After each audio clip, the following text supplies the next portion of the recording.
I noticed very clearly that this year's edition of the Nigeria International Energy Summit was one that had a lot of young people and also women participation. And there was a special women event, there was this youth idea lab and all that. What's the idea behind it? Because really, when people talk about the oil and gas in the previous decades, it used to be serious-minded things and people were, pretty much very high level in the industry. But this is speaking into the future and also looking at the high players. Why are you going in that direction? You see, you're talking about energy transition. That's towards 2030.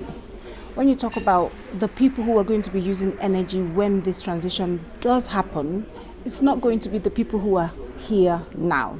So we need to capture the youth right now and bring them into the room. They must join the conversation, because if we don't change their hearts and their minds and their understanding around energy, things wouldn't change. So that's why we're bringing them in and asking them the questions. Let them bring the solution. Let them bring their ideas. Let's see how we can commercialize them. That's the whole point of bringing and engaging the youth right now. With regards to women, you look back in history and you'd see any change that has taken place anywhere in the world, it is driven by a woman. So if you want to make the change happen, you cannot have the conversation without women. So we are bringing women in, not as a sideline, not to say, oh yeah, we're just ticking a box because SDGs say we should. No, we want the women to know that they have a role to play.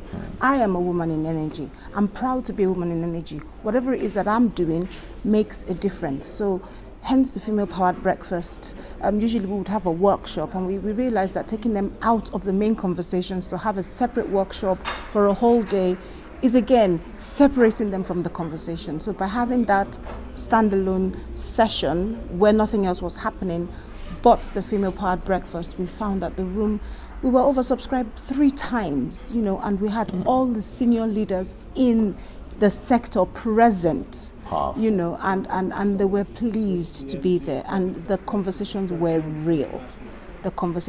So we're very, very happy that happened, and looking forward to doing more engaging work, because it's not just about meeting to talk, it's about making impact.